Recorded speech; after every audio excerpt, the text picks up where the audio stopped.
What if your entire life is flashing in front of your eyes, but you're already dead? If you're not dead, but alive, everything is trying to kill you constantly. Your stomach is constantly trying to kill you. Feeding it makes it stop. You need to drink as well. Being hydrated is a necessity. Drink your water. Normally, you empty your drink from the top, but when you use a straw, you empty it from the bottom. Your lungs are also constantly trying to kill you. Breathing resets that timer too. We really take for granted the fact that most of our body's processes are automated. Aging is a disease with a 100% mortality rate. Maybe that's why aliens aren't visiting us. Maybe they should visit Antarctica though. Because Antarctica is statistically the best place to have a baby, because all 11 babies born there lived, making it have a 0% infant mortality rate. It's pretty cool to think about that there are only 365 different birthdays for nearly 8 billion people. You live to be around 80, and you spend a third of your life sleeping. But when you sleep, you're just looking at the back of your eyelids for 8 hours straight. And to be honest, sleep is just a free trial of death. So we're all dead. Here's some more shower thoughts.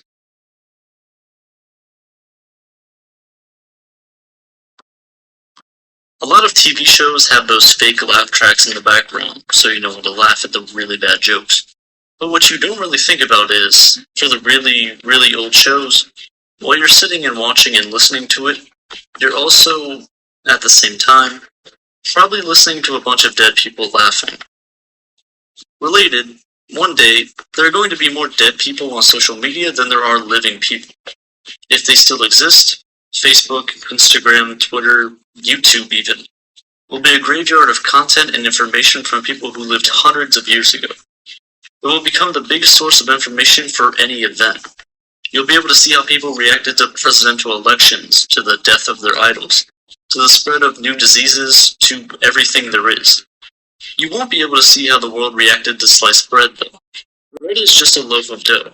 So, by that logic, cheese is just a loaf of milk, and an ice cube is just a loaf of water. Speaking of ice, something I find kinda interesting is that there have been entire civilizations who never knew that water had a solid form. The money you earn is never actually yours, it's just your turn with it.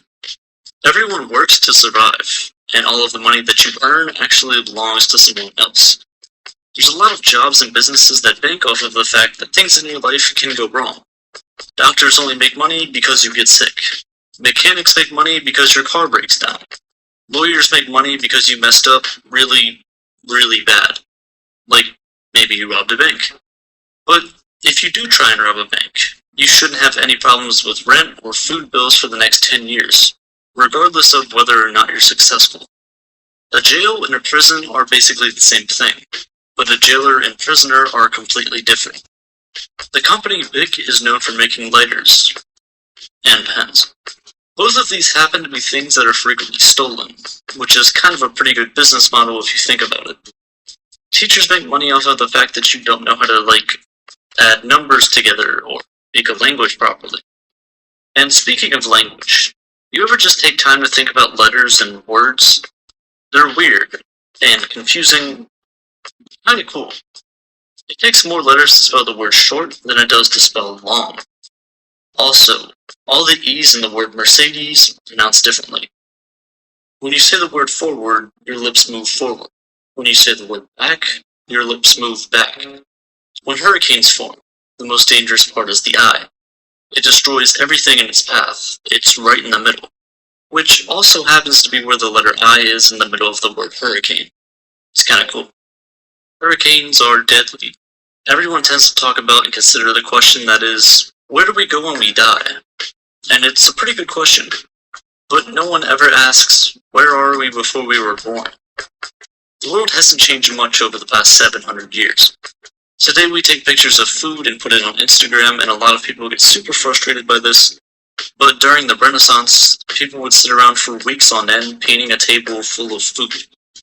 You know, you've probably walked past someone that you played video games with online before and just didn't realize. Similarly, you see people every single day that you will never see again in your entire life. Out of every event that has happened, everything led you both to the same place at the same time, only to veer off path and never meet again. On a similar note, you've probably seen someone on the last day of their life, and you could have never known. To make this more fun though, your future wife is probably telling her boyfriend that they'll be together forever. How cute. You often hear that life is a roller coaster, and I get it. It feels like it. But when you're on a roller coaster, aren't the downhill parts the most fun? You also often hear things that are so easy a caveman could do it. The problem is that cavemen were able to start fires without lighters or matches, and were able to kill animals that were 3 to 4 times their size. So, is it really that easy? If you've been using technology like computers or cell phones for years, as most of us have, you've probably scrolled for hundreds or thousands of miles. But honestly, you scrolling doesn't mean you've actually moved anything.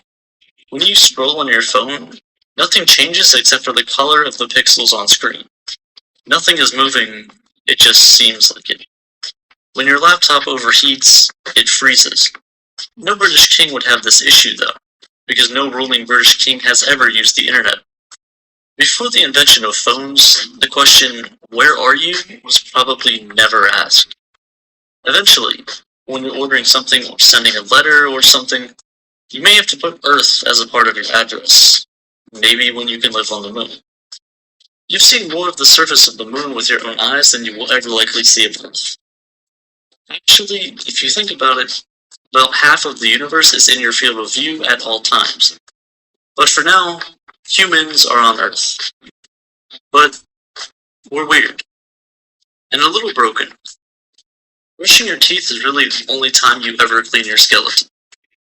Cleaning is just rearranging dirt. Speaking of cleaning, you should probably really clean your glasses right now. They're disgusting. You really can't clean something without making something else dirty. You also can't move your top teeth. Go ahead and try. You can't hum while holding your nose shut either. Go ahead, try this one too. And while you're at it, you also can't snap your fingers inside your mouth. You ever realize that humans cut down birdhouses to make birdhouses?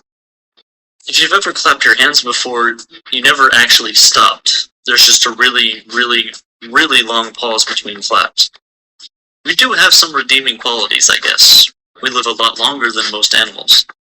If you're over the age of 30, you were alive before every single dog that is currently on Earth.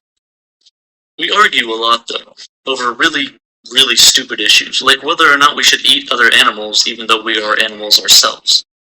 But if vegetarians don't like each other, is it still considered beef? Let's flip a coin and decide. Flipping a coin isn't really a 50-50 thing, though. It's random. In a vacuum, a robot can flip a coin millions of times and get heads every single time. Humans only really use it to make decisions less stressful, even though it's a purely random event. Machine learning is becoming a bigger and bigger part of our lives every day.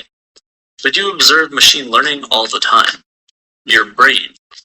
Your brain is really good at learning things. This is shown in your dreams.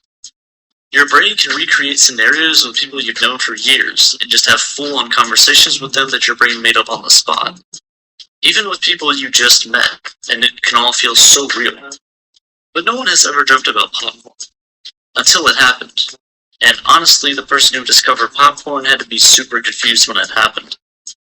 You ever think about how arms on chairs are just like chairs for your arms?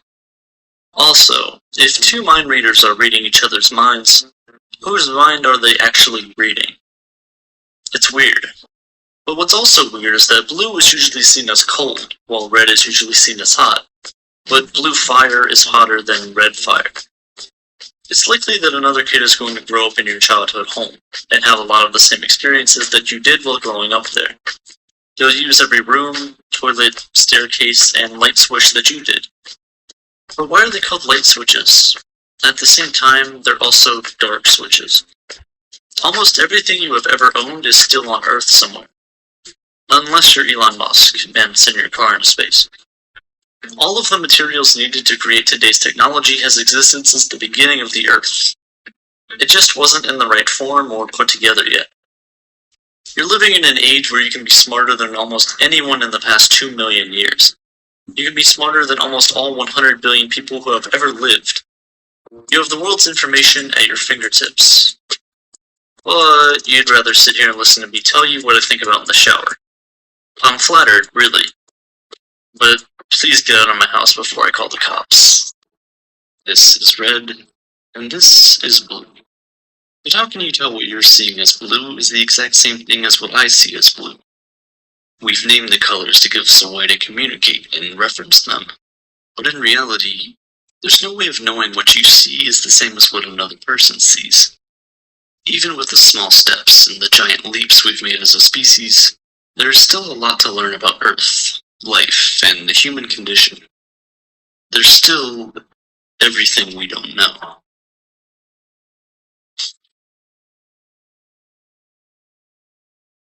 On the 26th of February 2015, one picture of a dress divided the internet. While some saw it as gold and white, others saw it as blue and black. Ever since then, there's been a number of repetitions of the same experiment, either using the same sense, in this case sight, or even other senses, like hearing, in the famous Yanning or Laurel debate. These experiments remind us that there's no way for us to tell that you and I sense the same things. What I call red might just be what you call blue, and there might be someone out there who sees human beings with purple teeth, but just refers to it as white. 71% of the entire Earth is covered by water. Humans are made up of about 60% water. Potatoes, 80%. Watermelons, 93%. And cucumbers, 95%. It's very clear that water is essential for life on Earth. But we really don't know that much about water, not even about the very oceans we came from. In fact, we've only explored 5 to 10% of the Earth's oceans. The rest? Well, who knows what's down there? It's even scarier when you realize that fish, like the blobfish and the barreled eye fish, belong to the slim percent of things that we've already discovered. The deeper you go, the crazier things seem to get. What's at the bottom of the ocean? For the most part, we just don't know. But back on the surface, countries that are bordered by water use something called coastlines to mark their territory. The coast is the land along the sea, and the boundary between the coast and the sea is known as a coastline. So, how long is the US coastline, or any other coastline in the world? The answer is, well, again, we don't really know. Coastlines constantly curve and cut in and out. Even the smallest deviations from a straight line can add distance, and over time, these small distances add up. Some of these features are massive, like bays, while others are minuscule. Now, measuring each and every little crevice isn't really efficient, so surveyors cut corners and straighten rough edges into easily manageable lines. If you do a quick Google search of the measurement of any coastline, you'll find a lot of different answers. They all cut corners, just differently. Humanity as a species, though, well, we've done really well for ourselves. When in a pinch, we invent something to push us through. We made clothes when the weather was harsh, shelter so we could be safe from wildlife to rest and recuperate, weapons to hunt for food, money to replace pure bartering. But what about fire? Was fire a discovery or an invention? And music? Music has been described by scientists as a relatively recent invention by humans. It's believed that music helped our ancestors to bring together a close-knit community. But did humans really invent music? Or did we just discover that certain sounds sound nice with other sounds? Birds sing, whales sing, even tree frogs have a nice rich baritone sometimes. So can we really say man invented music? If we did, then what is the true definition of music? I guess we'll never know. On the list of man's greatest inventions has to be tools. In fact, for a really long time, scientists were pretty sure that this is exactly what made us human. We were the only animals who, through the use of such a variety of tools, were able to expand and grow so quickly. Except, we aren't the only ones who use tools. A lot of animals, mainly primates, use tools for all kinds of reasons. A study by Jane Goodall on African chimpanzees would change the definition of man forever. In the research, it was discovered that these chimpanzees use tools to gather food, brush their teeth, and even more. So in response, would this mean we must now redefine man or redefine tool? They use tools for the exact same things we would. Do we accept chimpanzees as human? Well, of course not. This begs the question, if using tools doesn't, then what makes us human? In the same research, it was also discovered that chimps had individual personalities and were capable of rational thoughts like emotions and sorrow. They gave pats on the back, hugs, kisses, and even just messed around with each other just for fun. They developed affectionate bonds with family members and with other members of the community, and some of these bonds lasted for over 50 years. If emotions, rational thought, and affectionate actions do not, then what makes us human? In the past, it was thought that humans were the only animals who were self-aware. However, in the past 30 years, extensive research has proven that many other animals are too. In fact, in 2012, a group of neuroscientists created the Cambridge Declaration on Consciousness, which states that humans are not unique in possessing the neurological substrates that generate consciousness. Non-human animals, including all mammals and birds, and many other creatures, also possess these neural substrates. If consciousness, sentience, wakefulness, and the ability to feel and experience do not, then what makes us human? We really just don't know. All we know is that one day we weren't, today we are, and one day we will be no more. We don't know what happened before we existed, and neither do we know what will happen after we die. If a person dies and comes back to life, it's referred to as a near-death experience, because we see death as a finality. But what if it isn't? What if one of the beliefs of humanity's many religions is true? Even the earth itself can be very weird, and sometimes you just see formations that make no sense. Like, who built Stonehenge, and why? Same goes for the pyramids. Some people think the gods of Egypt made the pyramids. Others are convinced it was made by human effort. But, in reality, we just don't know. The human mind is everything. All of man's greatest inventions, theories, and discoveries have all come from a human mind. We first conceive of an idea in our mind before we can ever create it in the real world. But perhaps we don't yet know or understand exactly how powerful the mind can be. The placebo effect gives us a glimpse. But basically, doctors appear to give a patient treatment, but in actuality, they don't. However, this fake treatment registers in the brain, perceives it as real, and kickstarts the healing process. Basically, the mind heals the body because it thinks the body is getting treatment, even if it isn't. In research on social, cognitive, and affective neuroscience, it was discovered that self-affirmation helps to maintain a positive self-view and helps to restore your self-confidence and self-worth. Simply by telling yourself nice things, it is indeed possible for your mind to convince your brain and body that you are those things.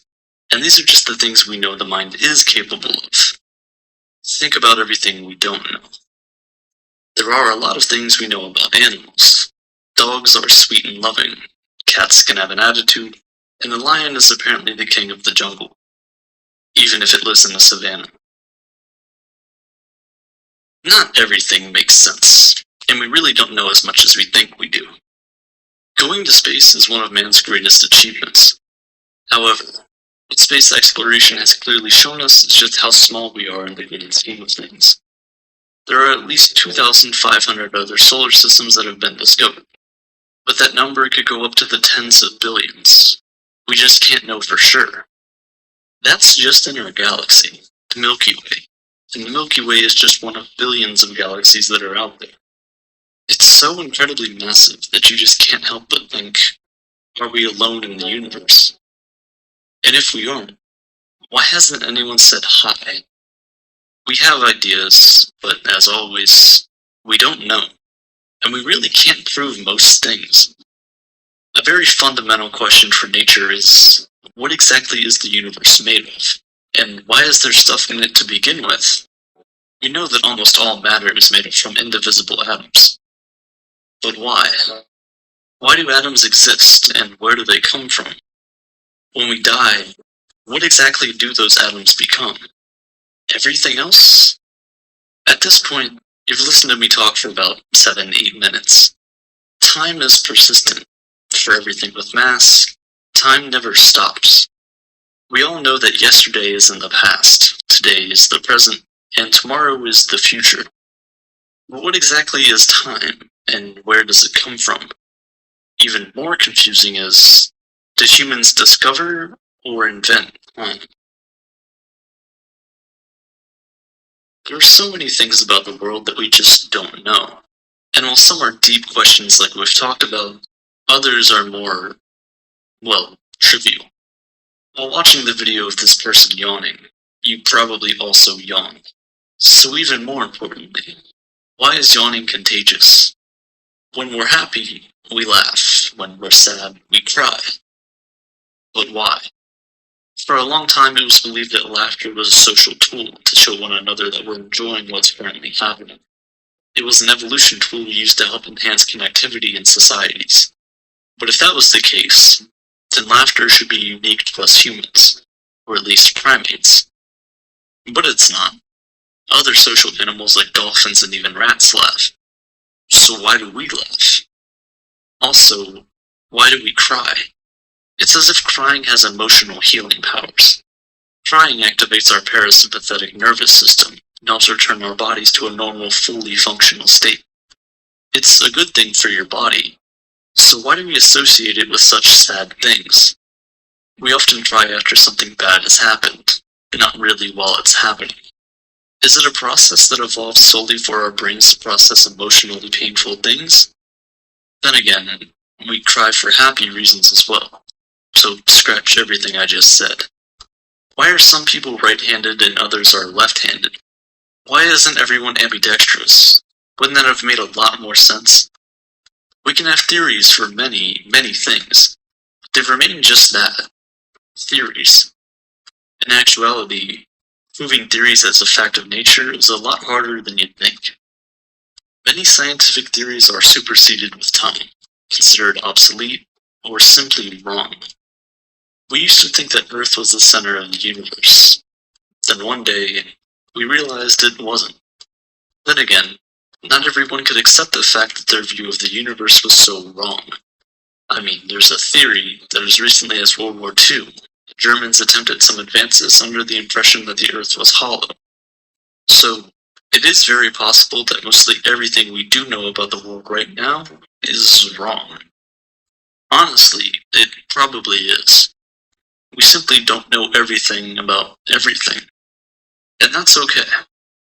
All we can do is keep asking questions and keep learning about the world around us, trying to uncover each of its mysteries one stone at a time, hopefully answering the most important question of them all. What does existence truly mean? Well, we don't really know a lot of things. So much happens in our daily lives, there's so much information there, but every day that goes by shows me more and more about how little I know about almost everything. Now, a lot of things I covered in this video don't really qualify as essential information. Like knowing exactly who built Stonehenge would be really interesting, but at the end of the day, they're just some rocks. Not gonna lie, the world is kind of funny when you step back and really think about it. In a day and age where everyone takes everything seriously, it's nice to pause and consider the intriguing and, sometimes, flat out just weird thoughts that some of us have, but for the most part never share. Some of them are pretty interesting, like the fact that the Earth's population has doubled in the past 50 years, but it took almost 2 million years to get to the 3.7 billion human population in 1971. For every person alive today, there's about 15 dead people throughout all of human history. Or that one day, in the far future, someone will be the very last person to die of cancer. Others are honestly just annoying. You normally breathe and blink on autopilot, but now since I just mentioned it, you're doing both of them manually. Sorry, by the way. For the fact that your tongue is probably touching the top of your mouth right now, but no matter where you put it, it just doesn't feel comfortable. Why do women's pants have fake pockets, but babies' pants have real pockets? These are shower thoughts.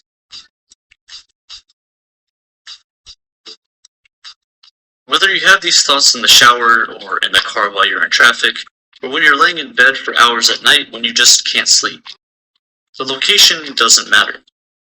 The Earth is revolving around the Sun. The Sun is revolving around the center of our galaxy, and our galaxy is in a unique orbit with the nearest galaxy to our own, Andromeda. So, with that being said, every single second, the Earth is moving into a new position in space that it has never been before, and will never return to again. Ever. Your age in years is how many times you've circled the Sun, but your age in months is how many times the Moon has circled you.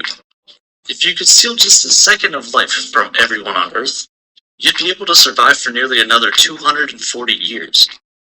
But did you know that two people can be born at the same exact time, but because of time zones, have different birthdays, or even be born in different years? Maybe there is no reason as to why we're here. Or at least, that's what we're supposed to think.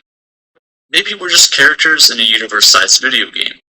Sleep could be a save point, which is why we really don't know what happens between the second we fall asleep and when we eventually regain consciousness some hours later.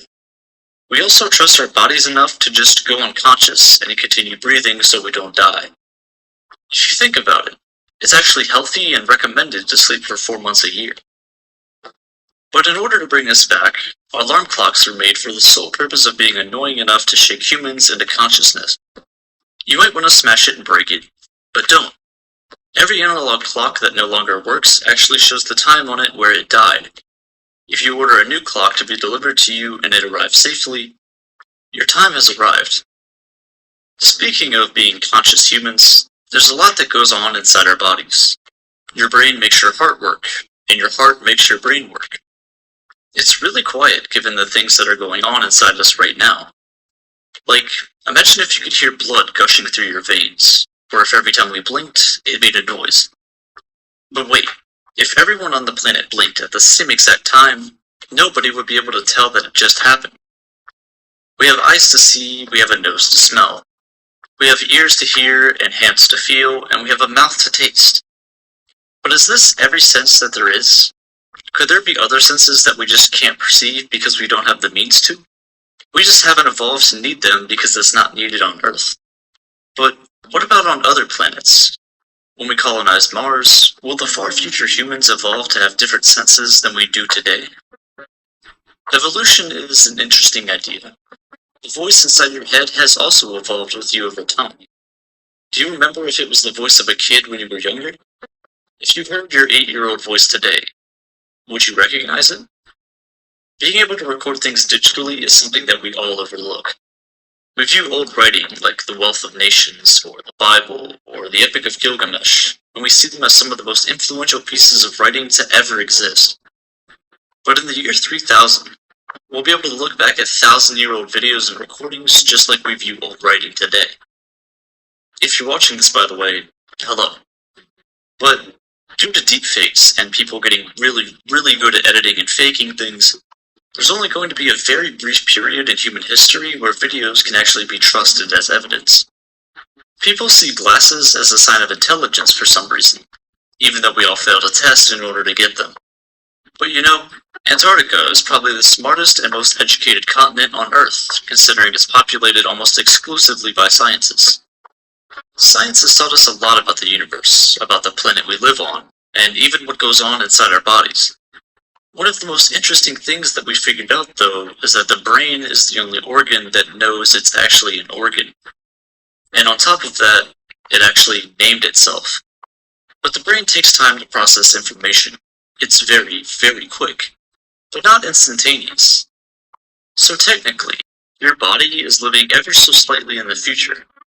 We live in a society, and we set up and made rules that everyone should follow in order to keep things going smoothly. But some of them are just kind of funny. For example, parking tickets are just speeding tickets for going 0 miles per hour where it isn't allowed. We have cars that can go upwards of 200 miles an hour, but there's almost nowhere where you're legally allowed to go that fast in them. In life, people always tell you to stay in school and don't do drugs. But when you get sick, the best advice you get is to be told to do drugs and stay out of school. You never truly appreciate the fact that you can breathe through your nose until you're sick and suddenly lose half the ability to keep yourself alive. Everyone has taken medicine and seen a warning label to not operate heavy machinery while on the use of it. Now, they're probably talking about cars and such, but almost everyone immediately thinks of like a forklift, or a crane, or a Caterpillar 797F. Speaking of cranes though, have you ever actually seen a crane being built? They kinda just show up out of nowhere, and then disappear randomly. Language is just weird. I made a whole video about it a couple weeks ago. Try to think of another English word that ends in MT other than dreamt. I more closely represent the letter X as a math variable as opposed to it being a real letter. It's just a fake C anyway. Crane is the 9,618th most used word in the English language. But you really don't need to know that many words to speak English well. Learning the top 100 words in most languages will usually contain at least 50% of the words you use in everyday conversation. Bring this up to 500 words, and you'll get to around 80%. This should allow you to go out in public and order food without an issue. But when you're at a restaurant and you're waiting for a waiter, you become the waiter. On the topic of food, food also doesn't really go bad, just something else starts eating it before you do. Bacteria. Also, I was in a public restroom the other day and it had one of those touch-free soap dispensers. I don't really get the point of those though, because as long as the soap does its job, like to remove the bacteria from my hands, does it really matter if I touch the dispenser or not? But one of the nastiest things there is out there is what you might be watching this video on right now.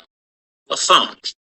Most people check their phones nearly 100 times a day, and I don't remember the last time that I thoroughly washed off my phone. There's so many things that you can do on a phone. There's almost unlimited possibilities. Cell phone providers take advantage of this and sell unlimited minutes, unlimited text, and unlimited data for any given month. But in reality, you're actually only getting 44,600 minutes a month at most.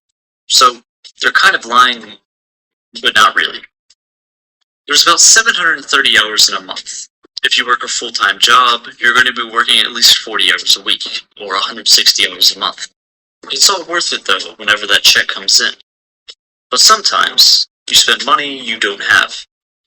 In a way, debit cards pay for things with the past hours of your life, and credit cards pay for things with the future hours of your life. But if you don't pay your taxes, you'll get thrown in jail.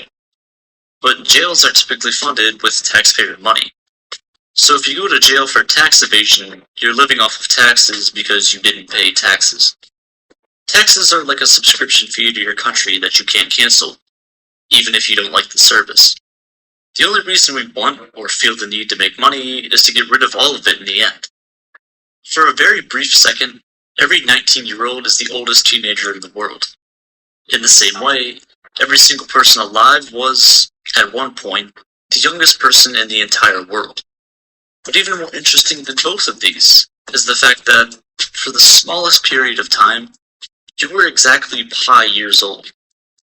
Walking is just you continuously screwing up your balance so you fall into your other leg, and the process repeats until you reach your destination. Knocking on someone's door is basically punching their house until they give you attention. Similarly, clapping is just giving yourself a high five for someone else's hard work. Clapping is universally a pretty good thing. It's a way to show your appreciation for something without someone having to see you face to face. Facial expressions are something that we kind of just don't notice day to day, but they're pretty interesting. Your skull doesn't change shape at all. Your skin, your flesh, just warps and bends in ways to form a smile, or a frown, or anything else.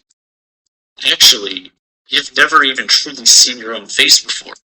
You've only viewed it in pictures or in reflections. The rich used to pay the poor for their entertainment, but today the poor pay the rich for entertainment.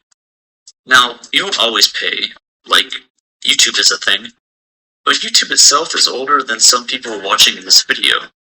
Watching videos, though, is just being entertained by super tiny pixels changing colors and turning on and off.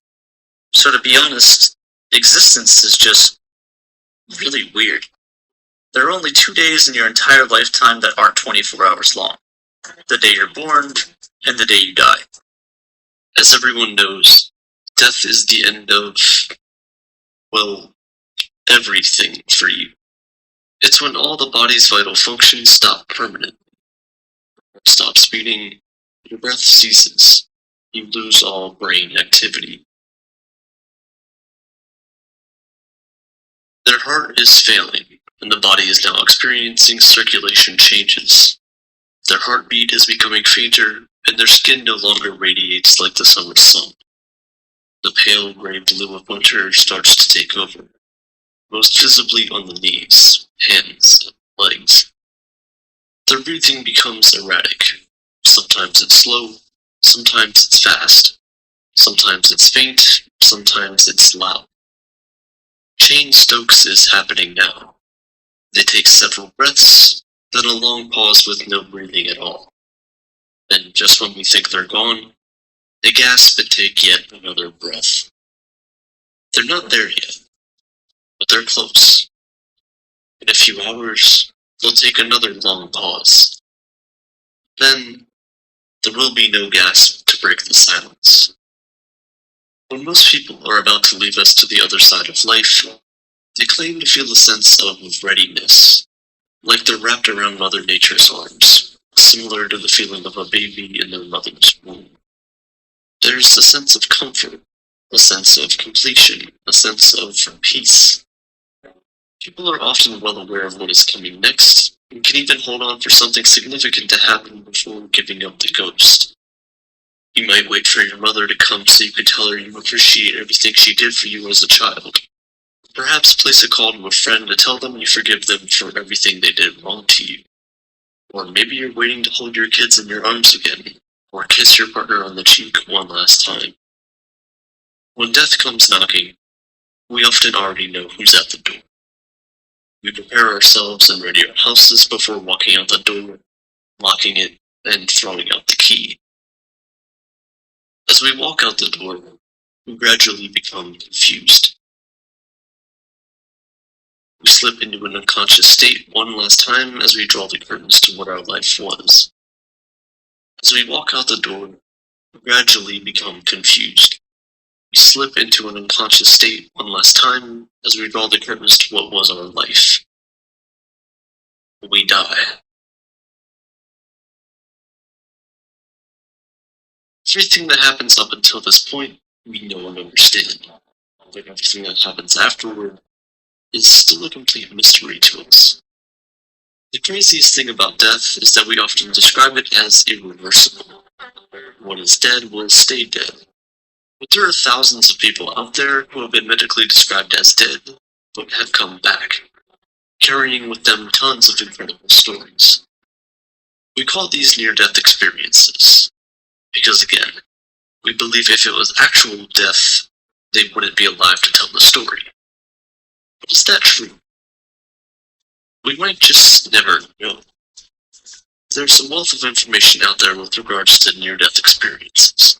People who have been medically described as dead for hours, and some days, come back to life with stories of out-of-body experiences, memories of their time in the afterlife, down to some incredible specifics about this side of life that they just couldn't have made up. One thing many people who have near-death experiences agree upon is the fact that the phrase, "life flashes before your eyes," is very true. Just before the heart flatlines, we're often presented with a view of our entire life. However, it's not like we think it is. It's not the big moments in life that flash before our eyes. It's not the wedding, the graduation, the first time you heard the cry of your child. It's just random stuff. It's riding your bike as a kid, sitting at your desk and randomly checking your email, staring at a white cat while climbing a flight of stairs. It's the things that we don't give any thought to, the moments we don't usually remember in life, that are brought before us in the face of death. If you thought staring at a white cat while climbing a flight of stairs was oddly specific, well, it's because it is. A young man who went through a near-death experience saw this moment as one of life's flashes. However, he could not remember ever being on that staircase or seeing a white cat. So after he was resuscitated, he was able to draw the layout of the staircase, the apartment it led to, and describe the cat to his mother. And she told him that they had once lived in that exact building, with the same staircase and an apartment layout. And they had lived there with someone who owned a white cat. Not such a crazy story, until you realize that he and his mother moved out of that apartment when he was just 14 months old. This begs the question, are all of our memories still in there, even the ones we've forgotten? When we die, do we get to see everything that we thought we forgot during our time on this side of life? Is what is gone only temporary? One of the reasons death is scary to a lot of people is that it seems very lonely. You came into this world alone, but do we leave alone? Many people who have had near-death experiences explain that they saw a dead relative there to either escort them to the afterlife or tell them it wasn't their time yet. But whichever one it was, death was definitely not as lonely as we might think. Whether this was simply a figment of their imagination trying to reassure them and make them comfortable in their last few moments, or it was really the spirit, soul of their dead relatives, is something we'll never be able to say for sure. However, what we do know is that death for most people is not lonely, or at least does not feel that way. Speaking of the soul, this is one concept that science has not been able to figure out yet, or at least have some kind of explanation for. But with the number of near-death experiences associated with an out-of-body experience, it might be time to start rethinking whether it's something that can even be explained by science. I once came across the story of a freshman in college who had just overdosed on sleeping meds. They flatlined in the ambulance and were declared legally dead for 3 minutes. However, they experienced everything in the ambulance, not from their own eyes, from a third-person view, an out-of-body experience. What's striking was that they saw the EMT who was trying to resuscitate them in the ambulance. Minty green hair, so distinct you couldn't miss it. After they were stabilized at the hospital, 3 days later, they asked for this EMT. The EMT who they had seen while they were dead was a real person. The out-of-body experience they had while in the ambulance was filled with real memories of them lying down on the ambulance floor, machines beating, and EMT struggling to bring them back. You hear things like this and you have to pause and wonder, do we really not have a soul, whatever that may be? Are we literally just made of random atoms and molecules responding to stimuli that Mother Nature throws at us? Or perhaps are we something more? These are the stories and experiences of the people who have managed to escape the permanence of death and have battle scars to show for it. However, for most, what is death remains dead. And so around 1 to 2 weeks later, it's time to say our final goodbyes. Much of what we know about human history is down to how we've buried our dead. From tombs to mummies, dead people have given us more information than the living left behind. The oldest known international burial site dates to around 10,000 years ago in Kafsa, Israel. The remains of the dead were put carefully in a coffin together with items such as garments, trinkets, and food. These coffins were then placed carefully in a cave. There is also evidence in this cave that the living painted the remains of the dead, threw parties and great feasts to honor their passing, and people were buried in groups of families. This means that even as far back as 10,000 years ago, humanity understood the significance of death and the need to celebrate a life well spent. To date, many different cultures do funerals differently. Most people sit together to reminisce about the life once lived, talking about all the good the person did while they were alive. Many religious organizations pray over the remains to give them a favorable outcome in the afterlife. But what that afterlife is different for different people. Abrahamic religions believe that your actions on this earth determine where you spend eternity afterwards. Families are encouraged to be strong in the face of death, as we would all eventually be reconnected when we cross to the other side. For some other religions like Hindu, What is dead shall be reborn. After the ceremonies and prayers, the bodies are buried or cremated, and the living that are gathered disperse in a bid to heal from the hurt of losing someone. Even when we expect it, death is extremely painful, because the idea of losing someone isn't the same as actually losing them and mourning the relationship that once was. Although we are fully aware that these things can happen and that they are part of the human experience, when we are faced with the harsh reality, the feeling of grief can be excruciating. The finality of death is its scariest attribute. The waking up one morning and realizing that everything we once had, shared, experienced, they're all gone forever. The fact that all we'll have of those experiences are memories. Old memories we cannot recreate, and new memories we cannot form. But more often than not, these experiences give us a new perspective on life. It reaffirms the reality of the brevity of life and gives us the courage to experience all that we can in the short time we have on this earth. It teaches us to be good people while we're alive, because we won't be there to defend ourselves when the eulogies are being read about us as we lie in a casket. And in the end, we're better equipped to help people going through the same thing, because people are better comforted by others who have had a similar experience. Seeing someone just like you survive through their own loss gives you a sense of hope that maybe, just maybe, you too will be able to pull through. When you're sitting there staring at your loved one who is about to die, understand that death is normally not as painful and troubling for the person dying as it is for you. For the next 2 hours, sit with them, squeeze their hand in yours, talk about all the beautiful things in life, about shared experiences, about their kids and pets, their lovers and friends. Talk about a life worth living till its last breath. Talk about a life well spent. Talk about death. The earth will keep spinning, the birds will keep chirping, but eventually, everything is an end. In 1952, an author named Ray Bradbury published a short story called A Sound of Thunder. In it, a hunter named Eccles pays $10,000 to travel with Time Safari, a time machine company that takes hunters back to the time of dinosaurs and allows them to hunt the T-Rex. The company guarantees nothing, neither your safety nor your return, and there are strict instructions and expectations for how the hunter should behave once they travel back in time.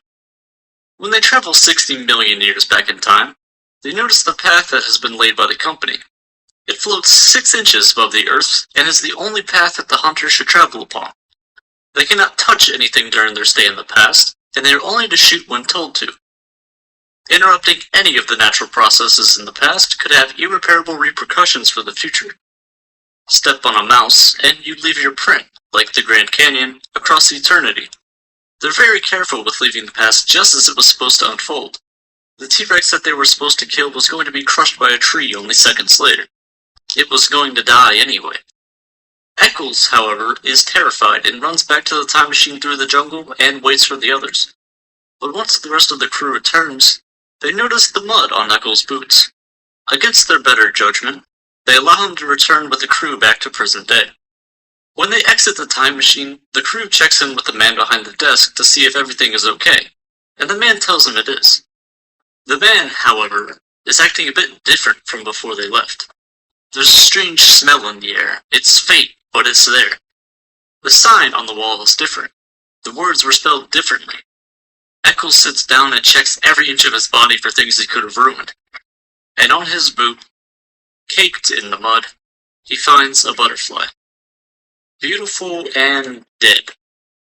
The death of a single butterfly has somehow resulted in the future being changed. He cries out in disbelief, begging to return to the past and somehow undo what he's done. He sits down with his eyes closed and senses a crew member enter the room. With big bombs, huge earthquakes, or other large-scale events. But it has now been realized that this is a very old-fashioned view held by people totally out of touch with modern thought. The things that change the world are the tiny things. A butterfly flapped its wings in the Amazon, and subsequently a storm ravages half of Europe. Paraphrased a little bit is a quote from a novel named Good Omens. What it's talking about is the butterfly effect. Sensitive dependence on initial conditions, more commonly known as the butterfly effect, is the idea that a small change in any situation could have huge implications later on down the road. The idea was coined by Edward Lorenz in the 1950s. Lorenz was a meteorologist who was searching for a means of predicting the weather. He was conducting experiments with various numbers to try and model a weather prediction. He did a previous experiment with an initial condition of 0.506127, 6 significant digits. A little bit overkill, he thought, so this time his initial condition was only 0.506. 3 significant digits should be fine. So he left the room to get a cup of coffee and came back to something drastically different from what he had previously. At first, things seemed normal, and they seemed to follow the first experiment one-to-one. But after a while, they started to diverge and looked like completely different models. A 0.03% difference in values had enormous long-term implications. It may seem insignificant, it's just a model, right? Well, Lorenz had actually just opened the door to a new way of thinking and seeing the world around us. Chaos theory is the branch of mathematics that focuses on exactly this kind of thinking, but its name is kind of deceiving. The butterfly effect doesn't represent chaos, but rather the effects of changing the slightest conditions and then observing the results. Think of this. It is easier to predict the orbital period of a planet in another star system 10 million years from now than it is for us to predict our own weather here on Earth just a month from today. Because in order for us to predict the weather long term, we would have to know the exact position and momentum of every molecule of air on the planet and how they interact with each other. For planetary orbits, it's just a lot easier. There's a lot less variables.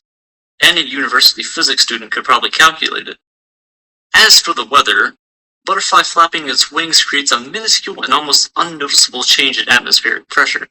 But these changes compound over and over and over as time progresses, until, as widely known, the butterfly's wings cause a tornado in Texas. This inevitable growth of errors is called deterministic chaos, chaos that can be determined, measured. However, the butterfly itself cannot cause a tornado. The butterfly represents an unknowable quantity. We can never reverse engineer an event to find out what exactly tipped the system. There's just too many factors that could have gone into it. No choice you've ever made has been an isolated event. It's like a domino effect that keeps compounding over time. The world and society is like a network, and when a certain part of that network fails, it affects everything else. Chaos theory isn't random, even though it seems like it. The butterfly effect isn't exactly how you'd expect science to be. Physics, math, and many other scientific fields are based on predictability. Predicting the orbit of planets in order to send satellites and probes there, or predicting the odds of an asteroid hitting the Earth. The butterfly effect is the complete opposite. It's a model that exposes the flaws in other models. It says that without a perfect knowledge of initial conditions, any prediction is basically useless. But although the butterfly effect exposes flaws in other models, it also brings to light the impact that everything, including each of us, has. Jonas Salk is credited for having found the first vaccines for polio. Had he not discovered that at the time he did, the entire population of the planet today would be vastly different. Some people wouldn't have been born. Entire family lines may have been cut off due to the lack of a vaccine. Perhaps some of the largest companies today would not have been created if it weren't for this specific event happening at this specific time. During the Cuban Missile Crisis, a Russian nuclear-armed submarine was stationed off the coast of Cuba. American ships detected the submarine and began using depth charges to signal that the submarine should surface. The crew on board, though, took these depth charges to be bombs. The captain of the ship believed that war had broken out between the United States and the Soviet Union and ordered a nuclear torpedo to be sent immediately. Everyone agreed, except for one officer, Vasily Arkhipov. Without a unanimous vote, no action could be taken, and thus World War III was prevented. This one man's decision is the reason that the United States and Russia today aren't nuclear wastelands. The butterfly effect affects everything. Do you really have control of your life? Like, everything? No, but you and I have huge effects on the world as well. The butterfly effect is not to get leverage. It's not saying that every small thing always has a big impact. If that were true, then in a way you could manipulate it. Think of it like Jenga. You take away a certain block and things can be just fine. But another block, that one special block, if removed, causes everything else to fall apart. The reality is you have no idea what thing, or what block, will change your future. So everything has a say in it, whether it's for a good reason or not. Could me watching a movie, or listening to a song, getting a video idea from it, researching it, writing it, editing it, and uploading it to where you see it on your YouTube feed at a specific time prevent something bad from happening to you? Maybe you watching this video prevented you from going to the store 10 minutes early, where if you had left 10 minutes ago, a car that runs a red light would smash into you in an intersection, killing you. It's a scary thought, but it's a possibility. Everything has led you and I to this very moment. Literally everything.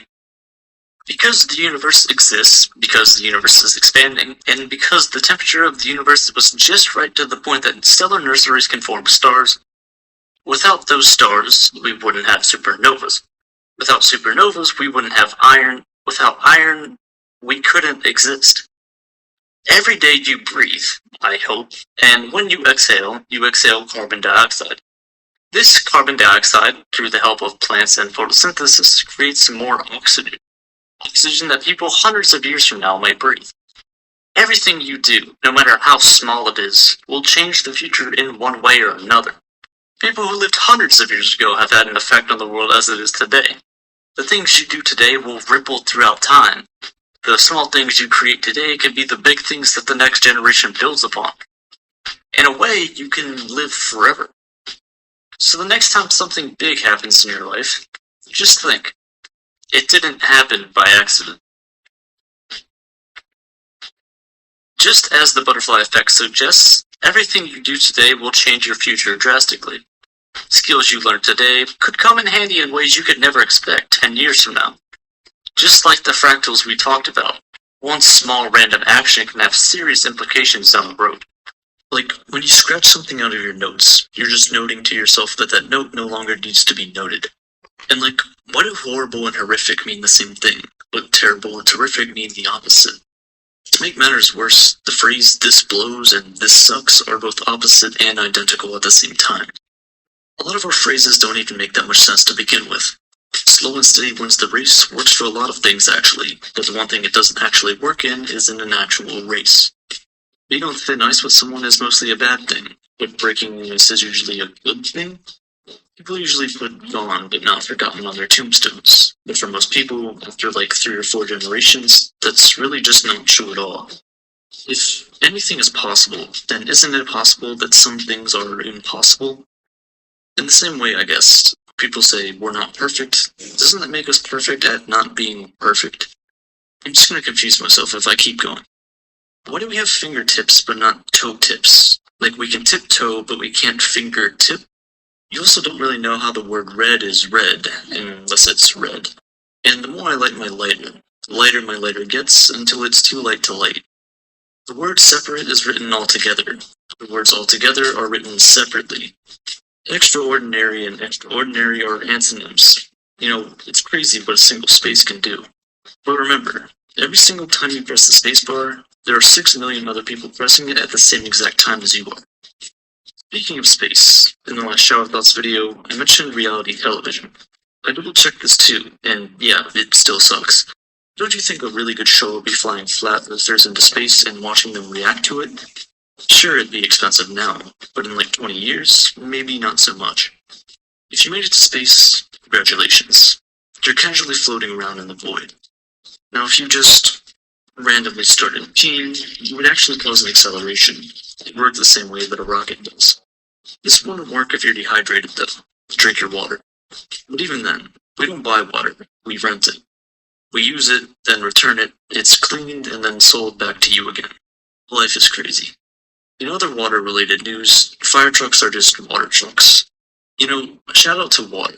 Through condensation and precipitation, for almost 4 billion years, it's been traveling all around and throughout the planet, only to end up in my shower. You know the deal by now.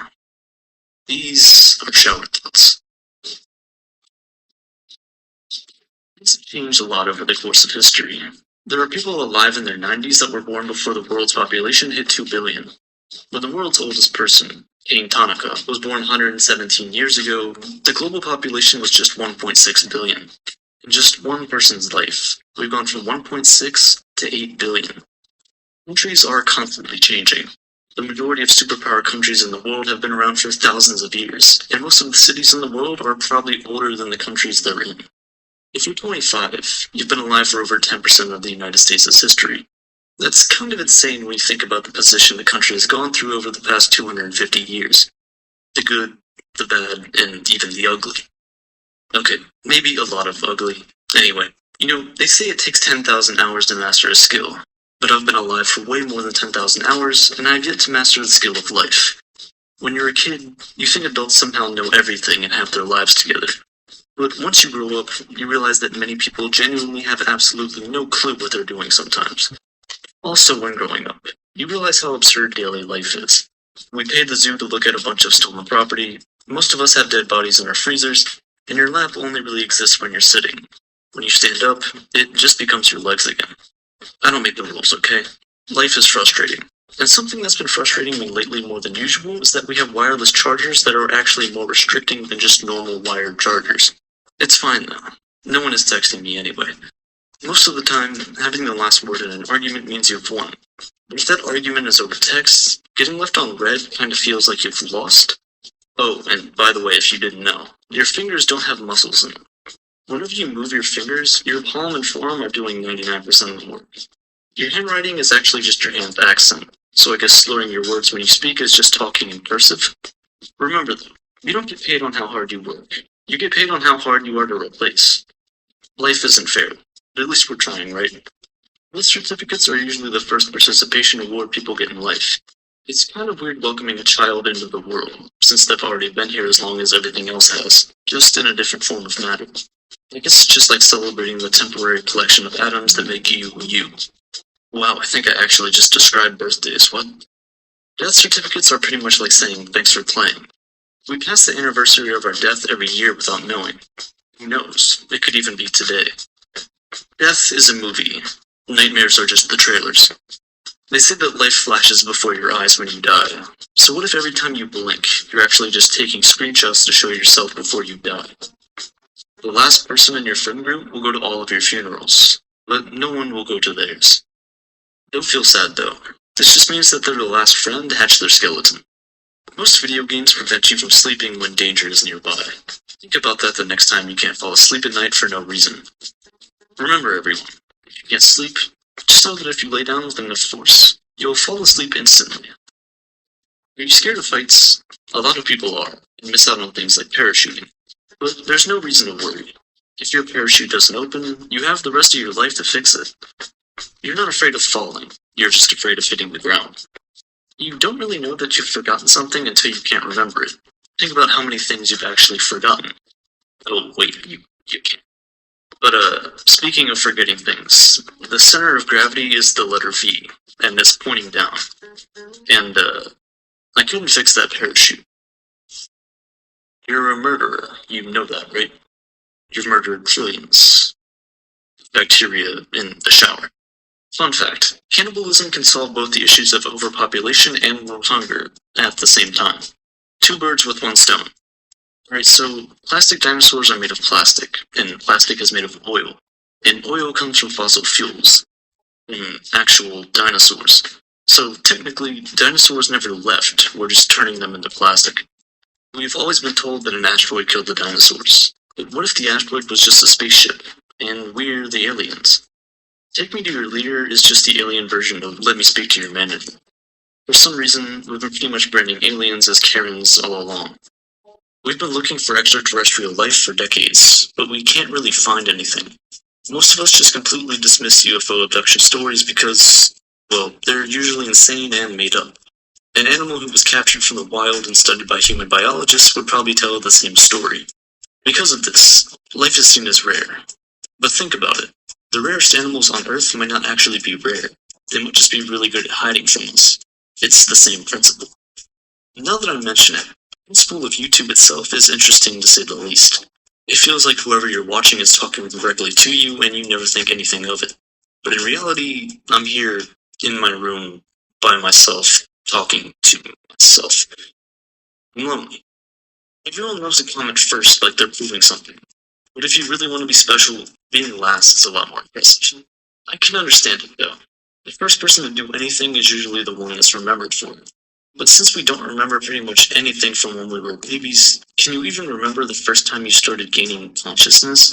Maybe that's exactly what our first memory really is. You really have zero idea of when you were born. You just take everyone else's word for it. Well, just like humans have belly buttons where they were plucked from. And your belly button is technically just your own mouth. So now that I think about it, the fruit we grow is essentially eating away at the sun every single day. And we eat that fruit. So in a sense, the sun doesn't really taste that bad. I know, that can be a lot to take in, so just relax for a second. But wait, if you're laying on an open field, that kind of makes the entire earth your backpack. So you're pretty much carrying the weight of the world. People usually say things like, I'm 6 feet tall. That's only when you're standing. If you're laying down, you're 6 feet long. So technically, tall people sleep longer. When you hug someone, so like once a year for most of us, they're the closest person in front of you. But at the same time, they're also the furthest person on earth behind you. I know, it's sad. But hey, you survived 100% of the things you've ever encountered in life. You're undefeated. Every person you know knows a different version of you. It's like you're a video game and everyone you know is at different save points. The only thing is, you're the only one who can finish it. But remember, the person you see in the mirror and the voice you hear in your own head is not the same person that the rest of the world sees and hears. The only person who truly knows you is yourself. And you don't even know yourself that well. You've forgotten most days of your life, just as everyone else has, and you'll continue to forget. So for now, for the time being, even if the world is falling apart, just try and remember the good. And by the way, the letter W definitely starts with a D. I asked you the question, what is man's greatest invention? What would your answer be? There's a lot of options. Would it be fire? Because it gives us warmth, protection, and the ability to cook our meals. Or perhaps you would pick the wheel, because it's the driving force behind the beginnings of trade, commerce, and travel. While both of these are excellent choices, most of the time when we think about the greatest inventions of mankind, we tend to forget one of the most important ones of all. Money. But unlike man's other great inventions, money is immaterial. Maybe that's why we don't often think of it in the same breath as some of the other great inventions. Things like fire and the wheel are tangible, but not money. Money is merely an idea, an illusion whose value is non-existent, only determined by the importance we place on it. Or at least money as we know it today. However, the fact that money is an illusion does not in any way undermine its importance. Before we created money, we were forced to trade goods and services directly in what we refer to as the barter system. People exchanging goods and services for other goods and services in return. Because there was no arbitrary value placed on these items, every single trade was determined by what each party was willing to give up for something that they wanted. It was kind of like a game. If I wanted some of your vegetables for dinner, but I only reared cattle, I would have to give you one of my animals in exchange for a bag of vegetables. If I wanted shoes to wear, but I only made tents, I would have had to give you an entire tent in exchange for a pair of shoes.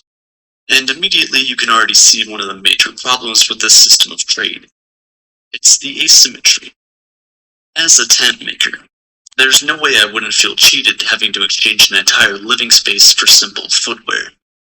Because there was no standardized medium of exchange, it was very difficult to get two people who needed things from each other to come to an agreement. Having to wait until a double coincidence of once, where two people need the exact opposite thing at the same time, was also very difficult and inefficient. And that wasn't all. You see, our money is not only a medium of exchange, it's also considered a store of value. And before the invention of money, some people could never store their wealth for no fault of their own.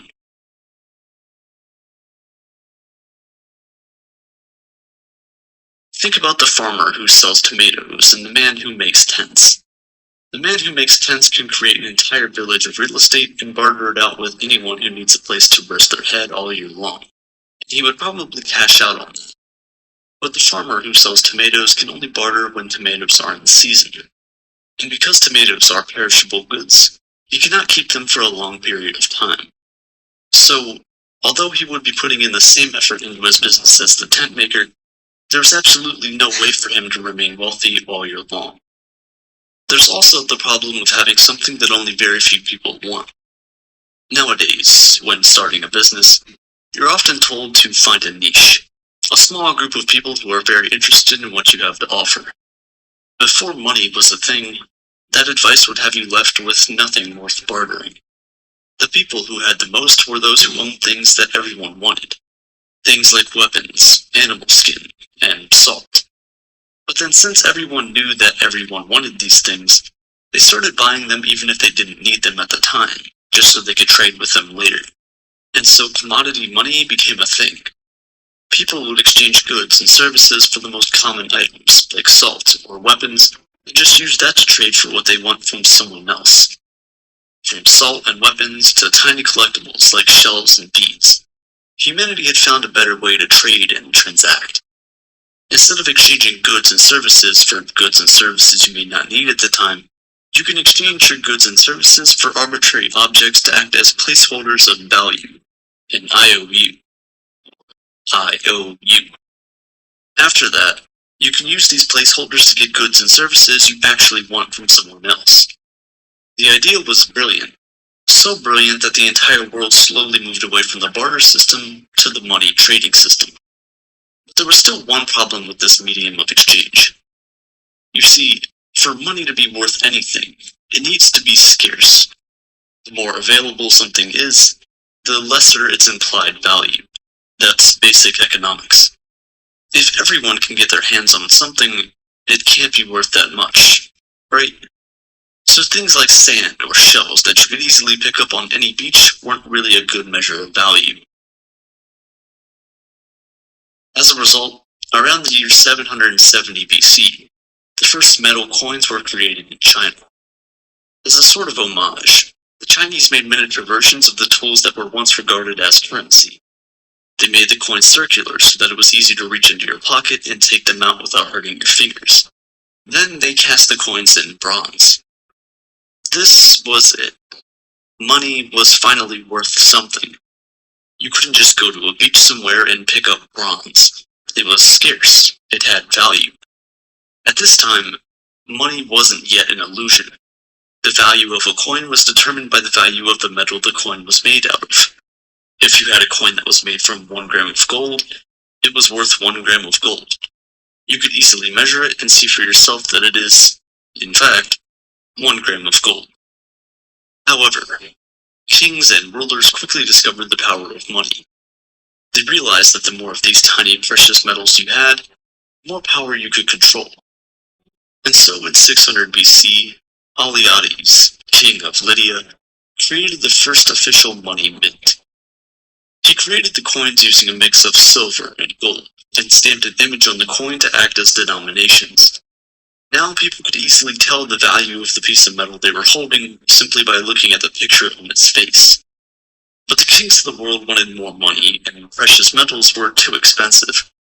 To produce more money, they started slimming down the coins, then mixing the more expensive metals with cheaper metals. Soon, all the coins in circulation were worth less than what the image on their face said they were worth, and so the illusion of money was born. The value of the coin was no longer determined by the value of the metal. The value of the coin was now simply what the rulers and the banks said it was. So 1 British pound sterling represented 1 pound of sterling silver. However, when international trade became a thing, people realized that metal coins were too heavy to lug around. So kings around the world started issuing IOU certificates for long-distance trading. Because these pieces of paper were stamped by the king, people trusted its value and believed that they could use it to get back whatever it was worth in coins. And that was true for the time being. As more of these IOU certificates flooded the market, people needed coins less and less.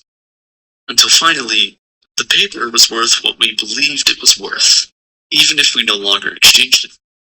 From ancient kings to modern-day governments and central banks, money has remained an illusion, a mere representation whose value is determined by the importance people place on it. The most valuable banknote in circulation today is the 10,000 Singapore dollars note.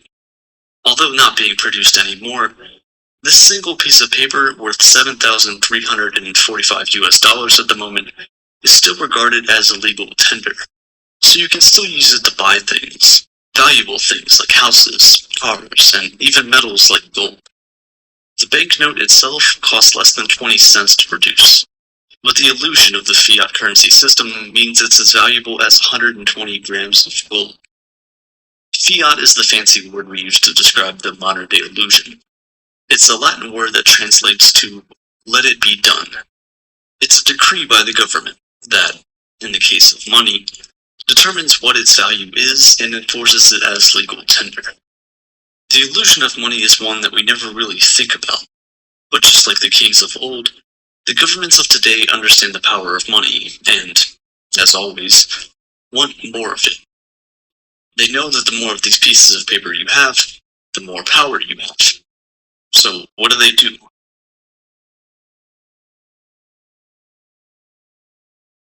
Well, they can simply create more pieces of paper out of thin air. Yes, if, for example, the United States government wanted $340 million for, I don't know, maybe another F-22 jet, they can simply print the money to do so. But there's one problem with this: inflation. The thing about money is that primarily, it needs to be a means of exchange to be considered valuable. So the amount of money in circulation needs to reflect the output of the goods and services that are being produced. When more money is printed than there are goods and services, all other things being equal, the prices of these goods and services increase, and the value of the money itself drops. This is why many economists, and even everyday people like you and me, are worried about the current global reserve currency, the United States dollar. 2020 was a terrible year for the entire world. In the wake of the pandemic, most economies had to be shut down. The goods and services available and the general output of the economy was reduced to mere trickles, and the world kind of came to a halt for a while. Because there wasn't as much money flowing around, to keep the economy from going under and basically our world falling apart, the US government started printing money at a rate faster than has ever been printed before in its entire existence. Right now, 40% of the US dollars in existence today were printed in the last 18 months alone. That's outrageous. And because the output of the country hasn't really increased by that much, eventually, the prices of the goods and services might start to skyrocket. You can see this taking place in the price of commodities, such as lumber, which had as much as tripled in price from just a year ago. If you haven't noticed, some of the prices of the things at your favorite restaurants are now slightly higher than they were last year. It's an ever so small increase. Maybe the guac at Chipotle is 20 cents higher, but it's happening right there under your nose. On the surface, it seems like a good thing that governments decided to send out stimulus and unemployment checks to their citizens. But the reality is, it's a double-edged sword. Of course, it helps those most in need, and that's a good thing.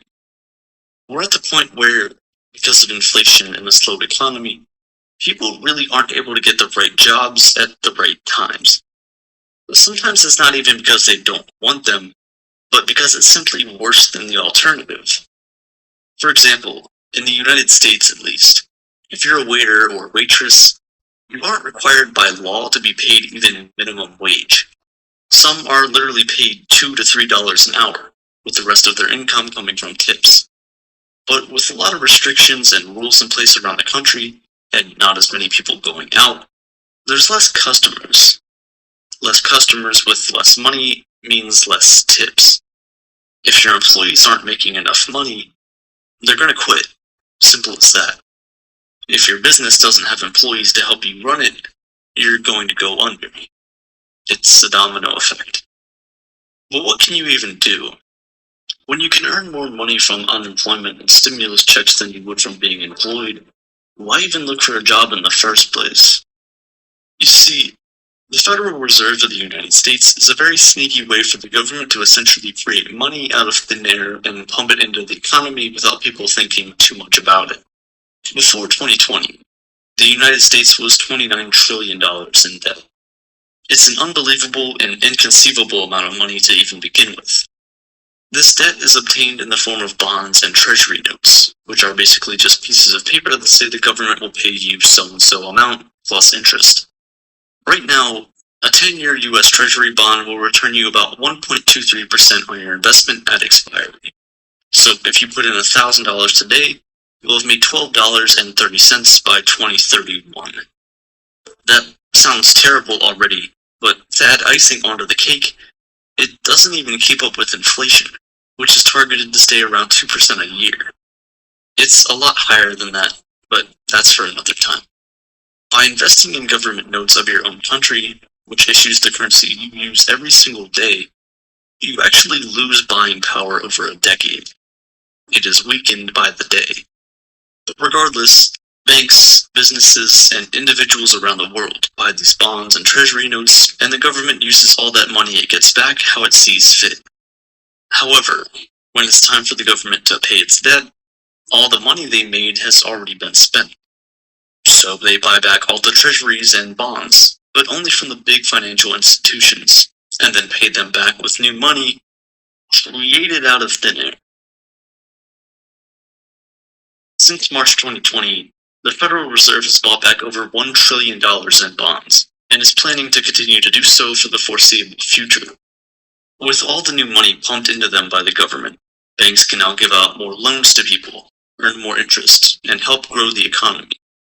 But this increases the total amount of money in circulation, reducing the value of each dollar. With multi-trillion-dollar stimulus payments and infrastructure packages, it makes you wonder how long this stuff can go on for. New money steals value from old money. The amount in your bank account doesn't change, but because of the new money the government has just printed out of thin air, your money is no longer valuable as it once was. Basically, every second you store your wealth in any fiat currency, such as the US dollar, it is being devalued. You could stare at your bank balance, and day by day, you'll be able to buy less and less things with whatever you have left. The reality that money is nothing but an illusion is one that we must all embrace, because only then will the path to financial freedom become clear. It's all a game that never truly ends. Understanding that money does not have any intrinsic value in itself, but instead only inherits the value we give to it, will prevent you from trying to store up your wealth in currency. Instead, using that money to acquire assets that will appreciate faster than inflation is the only way to win the game. And it's not really winning, it's avoiding total loss. As more and more money is printed each and every day, the value of each dollar in your pocket will continue to decrease. But the dollar value of the assets around the globe will continue to appreciate in value. But it's all a mirage, it's smoke and mirrors. A stock market that is literally in up-only mode may make it seem like it's all okay. But it isn't. It's all denominated in the same currency that is slowly dying each and every day. For example, if you were to denominate the Dow Jones, which is just a performance measurement of 30 large United States companies, in terms of gold instead of USD, you'll see that we're basically at the same place we were in 1997. Smoke and mirrors. What's the end goal of all of this? With fiat and an unlimited supply of money, will the value of each currency just continue to decrease until the end of time? Will the gap between the rich and poor just continue to grow wider and wider? Or are we finally going to fix a problem as old as man itself, and stop placing our financial success in the hands of those who are destroying it day by day? Only time will tell. Man, like many other animals, evolved to be social. Our survival was dependent on close-knit communities, tribes, and clans. We would hunt together, make shelter, and protect one another from predators should they dare strike. Being together made us thrive, So, at the time, being cast out of the clan almost always meant death. Without the technologies we have today, making shelter, hunting, and protecting yourself from wildlife was almost impossible for one person to do alone. Sadly, even now that our society has evolved to a point where we no longer have to worry about predators, and we have the tools and resources to provide food, clothing, and shelter for ourselves, the need to be part of a group still has been maladapted to our current reality.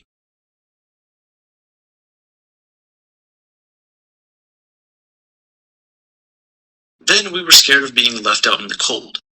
Today we're scared of getting cancelled on Twitter because of something we said, or getting insulted for repeating clothes on Instagram, or getting hate comments on your YouTube video of people telling you your voice is becoming redundant and boring.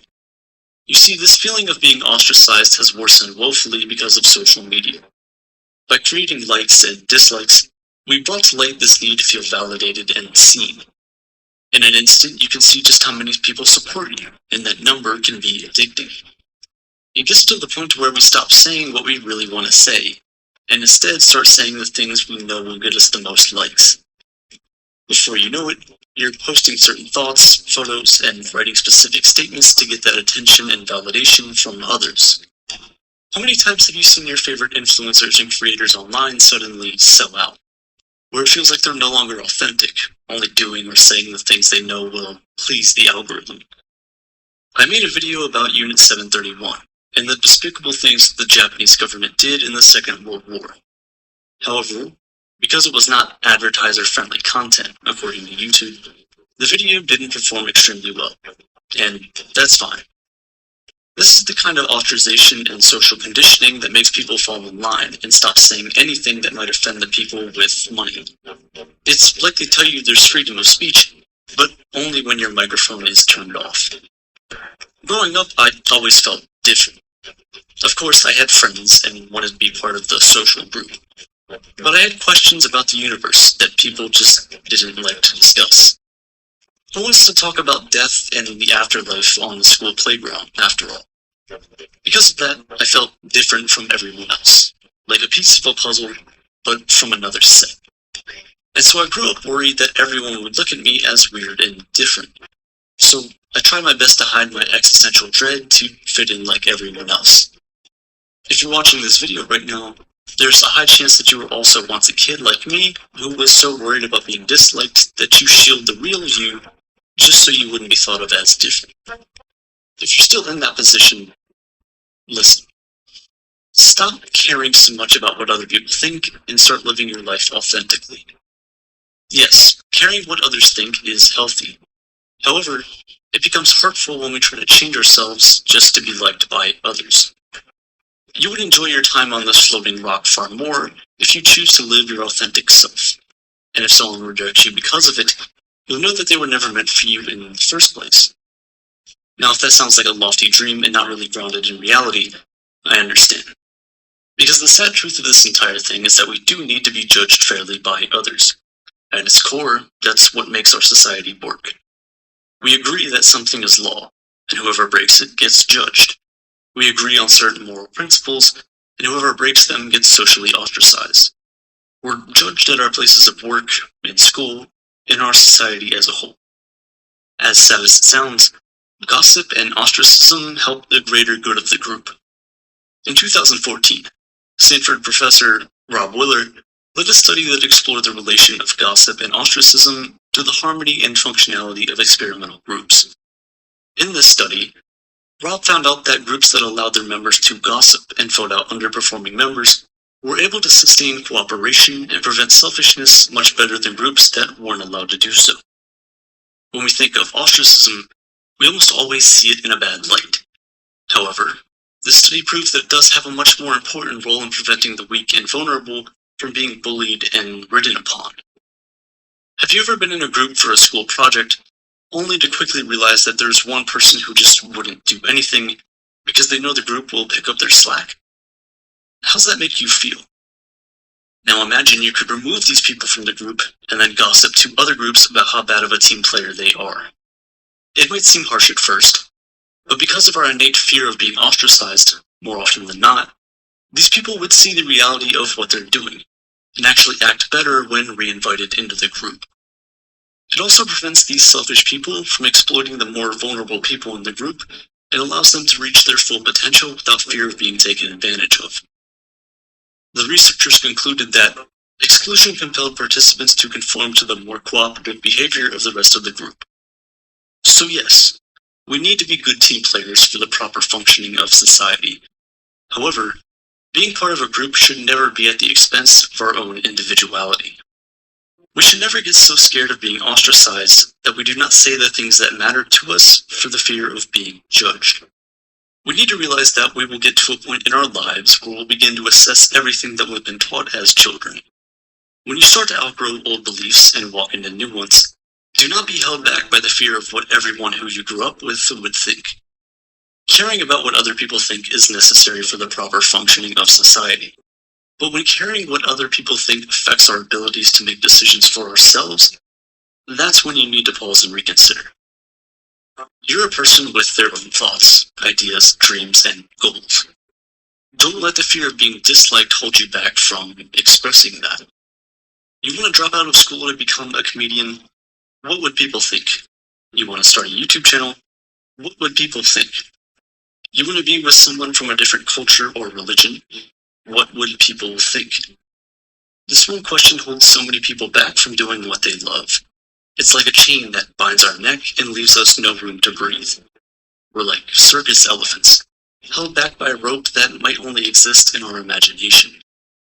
Ultimate freedom is having the courage to be disliked. The boldness to stand firm in what you believe in, even when the crowd is saying something else. The courage to stand when everyone else is sitting, and run when everyone else is standing. The courage to be your authentic self, regardless of what everyone around you tells you to be instead. Developing the courage to be disliked is not easy. Remember that it's in our nature to care what other people think. So to stray from that even minutely would mean going against our very own biology, and that's never very easy. But the good news is that we can actually do it. The first and most important thing to realize is that everyone, just like you, is worried about their own insecurities.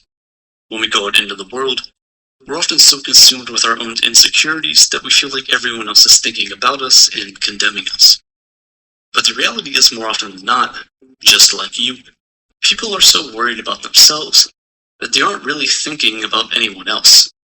And when they do speak out against us, they're often projecting their insecurities on us, trying to bring us down to feel better about themselves. Don't let them do that. The difference between ostracization in early humans and what we have today is that with the early humans, it was only your closest relatives and members of your clan that could cast you out. However, today, because of social media, anyone and everyone can have an opinion about us. Share that opinion, and we're forced to take notice of it. The problem with this is that we're taking criticism from people we wouldn't take advice from. Think about it. If you wouldn't let this stranger into your house for fear of invading your privacy, why would you let them into your head, the most private place of all? Sometimes the people judging you and not letting you live your true potential aren't strangers. They're childhood friends and relatives. When that's the case, we need to remind ourselves that the consequences of living outside the group is not as sinister as it used to be. You have the tools and resources to thrive away from your primary group. And in fact, you could find another group to join, one that would accept you for who you are, and not try to force you into being something you're not. I know I've said some negative things about social media in this video and many others, but there are some positives as well.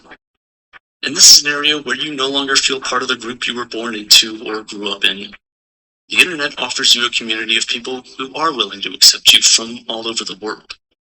You just have to take the time to find them.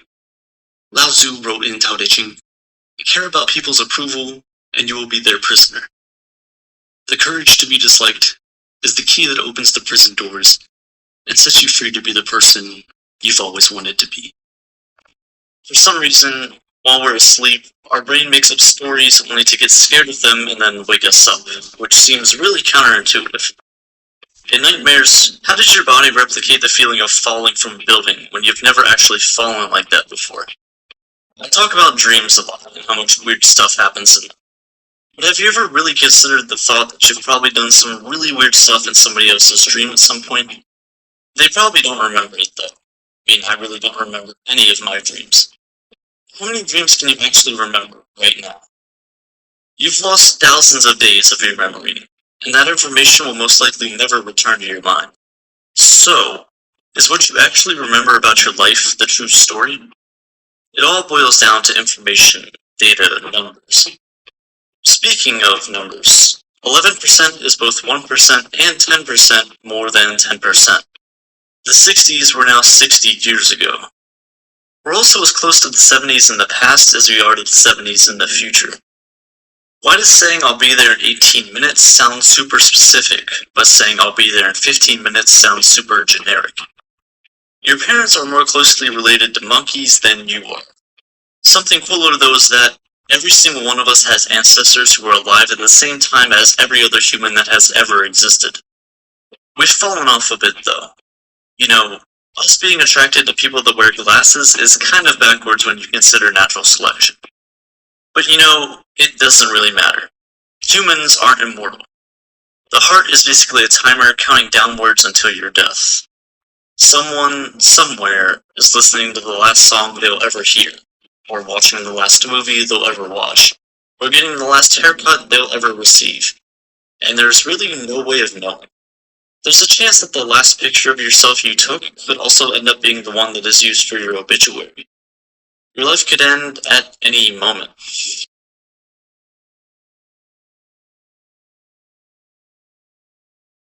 It's not super often that you publicly hear about hitmen, so this either means that there aren't many of them, or that they're really, really good at their jobs.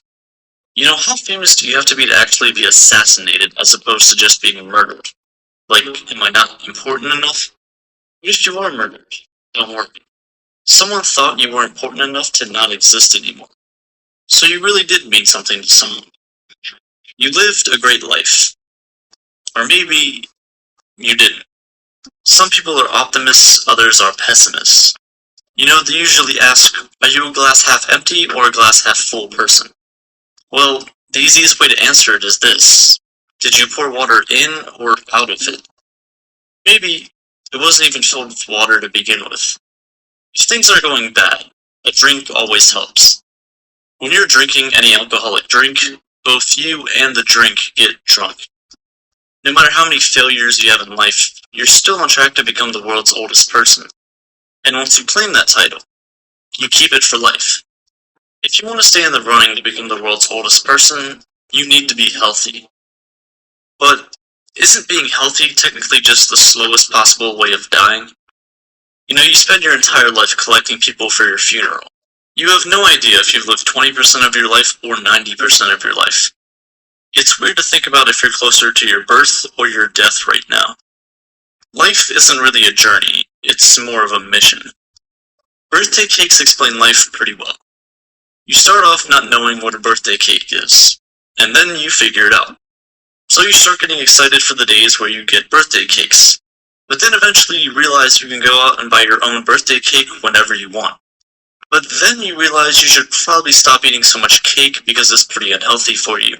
Until one day you forget when your own birthday is, and cake is the last thing on your mind. You know, birthdays seem pretty simple, but they can get kind of confusing. Your first birthday is technically your second birthday, and since a baby's age is only counted after being born, is a fetus that is still inside the womb technically a negative age? Anyway, you know 3D printers? You know, you have to model what you want on a computer screen, make sure everything looks good, and then eventually you go and print it out. Well, when someone's pregnant, you go from being viewed on an ultrasound monitor to being printed in the operating room. Pretty much, humans are literally 3D printers. Humans aren't much different from the technology that we use. I mean, we made it. Your bed is just a wireless charger that takes anywhere from 5 to 10 hours to fully recharge a specific model of human. A lot of people have the same alarm set that you do, so there's tons of people that have the same exact reaction as you do every single morning at the same time. Your alarm is technically your life's theme song, because it starts every new episode every day. But, not gonna lie, how often do you actually wake up fully recharged? Phones and computers work perfectly fine when they're on like 30% battery. It would be really nice if humans worked the same way. But we don't. We're different. Humans are the only species that decided that water was too boring of a beverage to keep us alive. We need food to survive, just like so many other animals. By the way, when you bite down on something, you're actually biting them. Have you ever thought about the fact that your belly button is technically your old mouth? Maybe you have, but I bet you've never thought about the fact that you can go the rest of your life without eating. Or you could just eat something you're extremely allergic to. A lethal dose, if you will. A lethal dose of something is also technically a lifetime supply if you think about it. Like, if you're allergic to peanut butter, just eat a bunch of peanut butter and jelly sandwiches. But wait, the definition of sandwich is just an item of food consisting of 2 pieces of bread with some filling in between. So, by definition, loaves of bread that you buy are really just massive bread sandwiches. We literally have to do it, but somehow we've turned liking to eat into a personality trait, just like everything else. The most obvious example is hair. Hair is annoying, though. You've probably never thought about the fact that we can't hear our hair growing. We can hear music, though. Sheet music is just a sound recipe. Music remixes are kind of like sound photoshops, if that makes sense. Just like turning up the volume on something is kind of like zooming in, but with sound. Our senses have turned out to be pretty useful. You can shut your eyes, close your mouth, cover your ears, pinch your nose, but you can't block out your sense of touch. Your senses are meant to protect you, and your sense of touch helps prevent you from doing things that cause harm to your body, like cutting off your limbs. No one will ever be able to chop off both of their hands with a knife. Please, don't try it. Here, try this instead. Okay, how would you pronounce this? You probably said 0.6, but in reality, it's 0.60, but no one ever says that.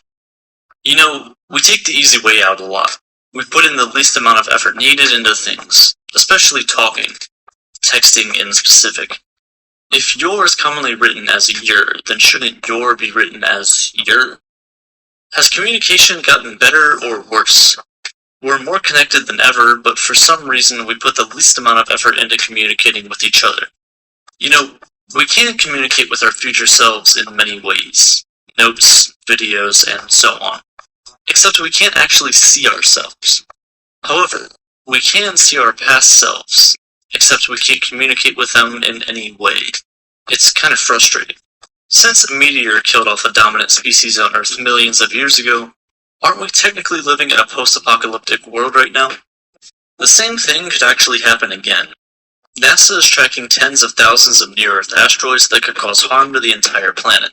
But you're more likely to die from your cat than an asteroid. But I'm sure you'll still think they're super cute.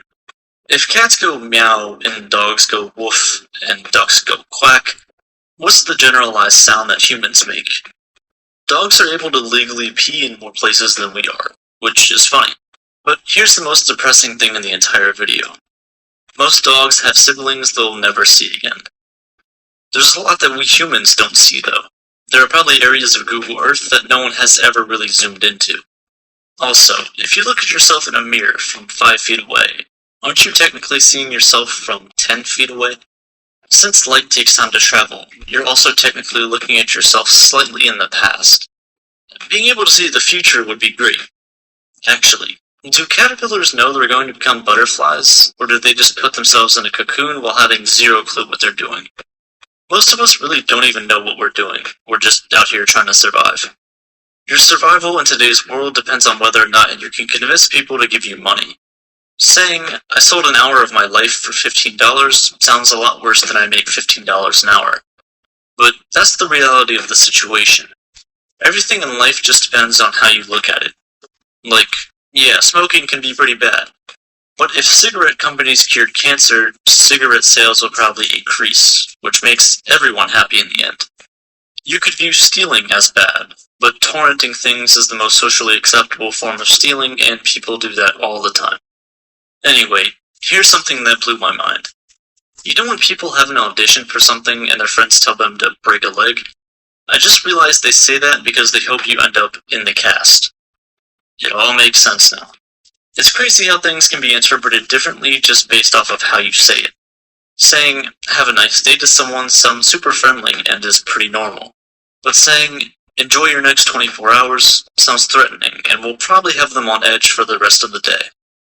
Just a few words can cause a person to go from being completely calm to driving them insane. Like this. The entropy of the universe is always increasing. This means that things tend to go from being ordered to being disordered. Once you clean your room, it's basically guaranteed that it's going to eventually end up dirty again. So, even though there's chaos on Earth, like almost having another world war, or the Amazon burning down that everyone just forgot about, or the fact that there was an entire continent on fire, the fact that there's a new plague, again, it actually all makes sense. Because nothing was supposed to stay orderly to begin with. Alright, maybe I'm thinking too much at this point. In 1970, a British mathematician named John Conway created a project known as the Game of Life. Even though it's a game, it isn't one that you necessarily play. The Game of Life is a zero-player game, which doesn't make much sense when you hear it. The way it works is, you put in a set of initial conditions and then observe. That's it. Once you put the initial conditions in, the game runs itself. Other than the small set of rules that the simulation follows, it runs on almost nothing. Some patterns only run for a few generations before they die out, while others seemingly go on forever. And this got me thinking, if a simulation as small as this, with very little variables, can result in something huge, what if we scale this up to, say, the size of a universe? A simulation that's more than just dots on a screen, but a simulation with galaxies, planets, and life. More importantly, if that is possible, how do we know that we aren't living in one of those simulations right now? At first, the argument for our universe being a simulation just sounds like complete nonsense. But when you actually take a look into it, it seems to become more and more plausible. How do you observe things? Well, you see them, or smell them, or observe them with any of your senses. This is your subjective reality. A reality based on a subject. You. You are alone in your own head. Everything that you observe or interact with ends its journey with neurons firing in your brain in a certain way to create your view of the world. With this being said, can you prove that there is an objective reality? That is, a reality that exists independently of our knowledge of it. A sort of overarching reality that encompasses all of our subjective realities. It exists without our observation of it. That sounds kinda confusing, though. You can't know that an objective reality exists without someone or something to observe it. For example, if I went outside and stated that it was freezing, and you went outside and stated that it was scorching hot, that is where our subjective realities come into play. From this, it seems that two different minds, two different people, can observe a single object in multiple ways. In an objective reality, it would just be either freezing or just scorching, regardless of either one of our observations. In an objective reality, in order to prove something exists, you would have to observe it without observing it, which is an obvious contradiction. This kinda begs the question, can you prove that anything outside of your own mind is actually real? Babies aren't exactly the smartest things in the world, but they do give us a good insight into how we learn, how our minds develop, and how we become aware of the world around us. If you look outside your window, you might see a tree, or another house, or maybe your car in the driveway. But you don't need to physically look out there to know that those things exist. This is known as object permanence. It is the knowledge that objects exist even when we aren't perceiving them in any way. However, we aren't born with this skill. It's something that is developed over time. I'm sure you've seen or even played peekaboo with a baby before. When you cover your face, babies less than about a year old will believe that you disappeared into thin air. But when you take your hands away, you're back into their reality. The knowledge that things exist, even when you can't observe them, isn't learned until about 1.5 to 2 years into life. But is that actually true? This goes back to your subjective reality. Sure, after a while you might learn that some things seem to exist when we aren't observing them, but how can you be certain? At the end of the day, it is just your subjective reality. It's due to your consciousness that you can even observe anything. Take this for example. When you look at your computer or phone or television or whatever device you're watching this on, you know that all of those things are composed of atoms. But you can't really see them, can you? It's not until we take a device such as a microscope to observe them that we can actually see these atoms that make up everything. We can't see them until they're observed closely. So, if this is true, this can make simulating a universe a million times easier. Simulating an entire universe with billions of galaxies over billions of light years would take up a lot of computing power and would really just be a waste. All the post-human species would have to do is just simulate the consciousness of its subjects. Or maybe even subject. Is there any way to prove that anyone you talk to on a daily basis isn't just another function of code in the simulation? All the simulation has to do is just trick you into believing the world around you is real.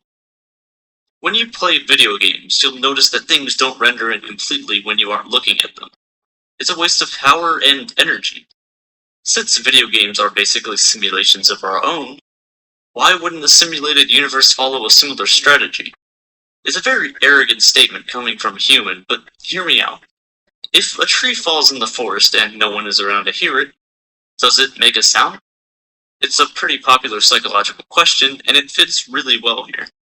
In a simulated universe, if no one is around or conscious of that even taking place, there's no reason for it to make a sound, or for the tree to even fall in the first place.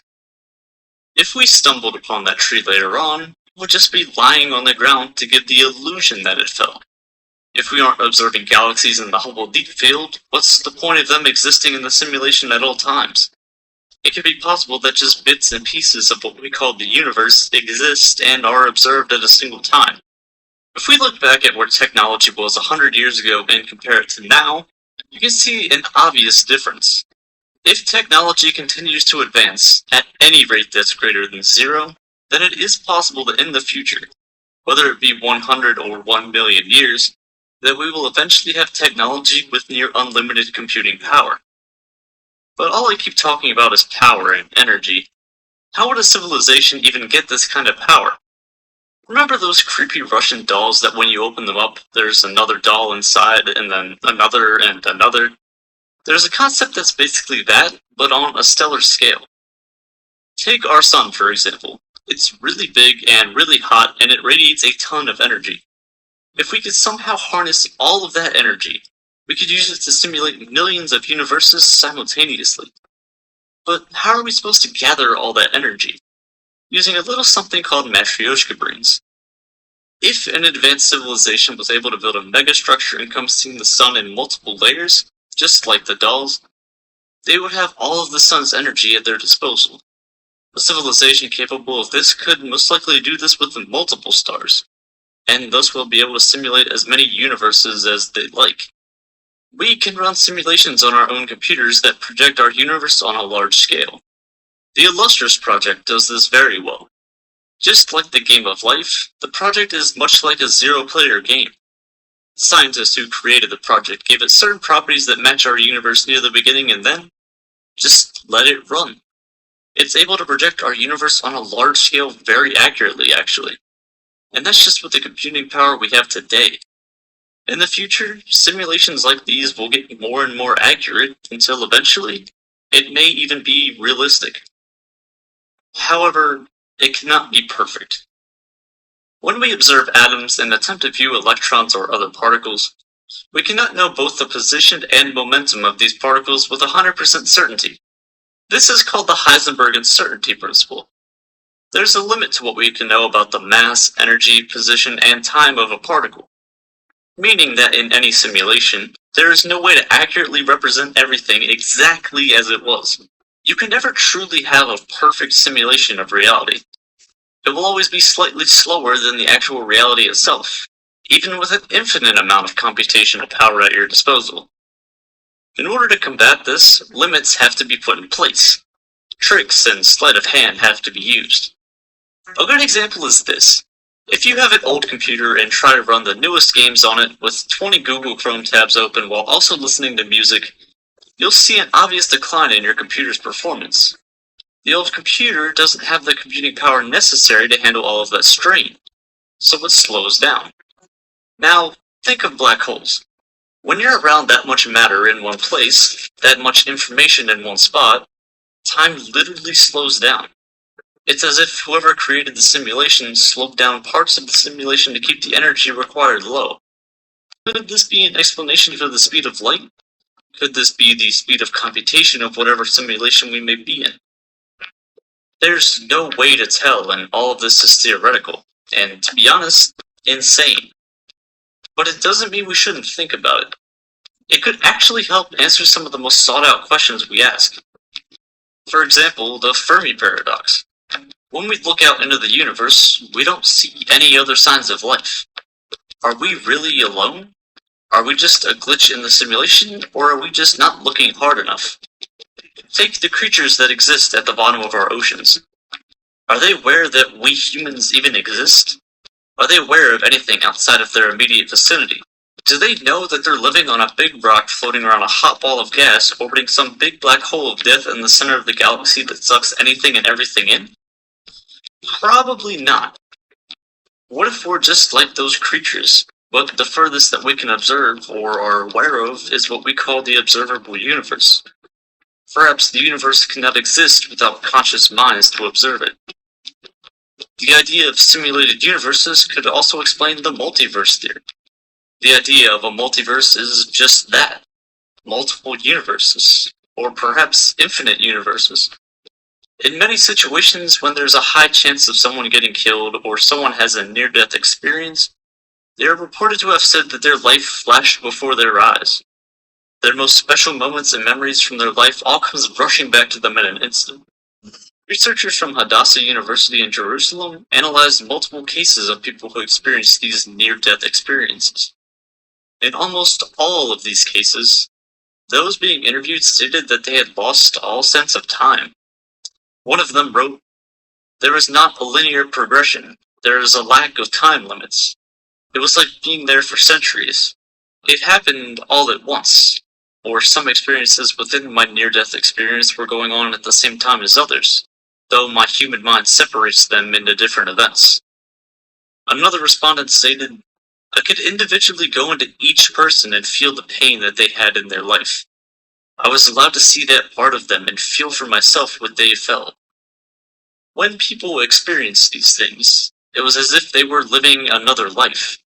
They experienced things they never felt before. It was as if they stepped foot into an alternate reality. The idea of time didn't exist for a short while, and they were able to analyze things that no other living person could do.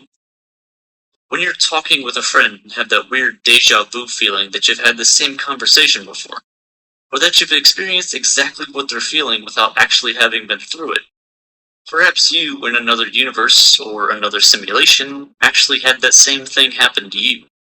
The illusion of free will allows us to live our lives in any way we see fit. But what if every single decision that you've ever made has been pre-programmed into the simulation that we could exist in?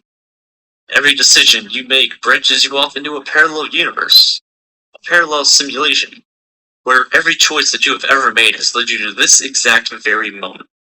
At home, on your phone, watching this very video. Current technology already greatly surpasses human performance and speed. That's why many big companies like Tesla use robots and other machines to do jobs that humans can't do as effectively. Biological neurons, those are the neurons that fire in your brain every second of the day, operate at a peak speed of about 200 Hz, whereas modern microprocessors operate at least 2 GHz, a whole 7 orders of magnitude faster. Even with modern technology, a super-intelligent AI, for example, a human mind that runs the hardware faster than the brain, could make decisions millions of times faster than current humans would. It would be able to think of every outcome and pick from the best ones. However, we are not super-intelligent AI. There is a limit to what the human brain can do, can observe. We have, though, made some very important discoveries that keep us asking questions. Most importantly, math. Math seems universal. There are numbers and patterns in things from the size of atoms to things the size of galaxies. Discoveries that we humans have made in only the past couple thousand years have allowed us to ask crazy questions like, are we living in a simulation? If we were to put every single one of the possible billions of simulations into a hat, jumble them around and pick one out, what are the chances that we will grab the original one? The one who made all the simulations in the first place? What are the chances that the Earth we're living on even exists? Perhaps an advanced alien species came upon our dead planet after billions of years and found traces of our DNA, traces of our existence, and then made a simulation out of that to learn about the history of the barren wasteland of a planet they had just stumbled upon. If that's the case, then hello.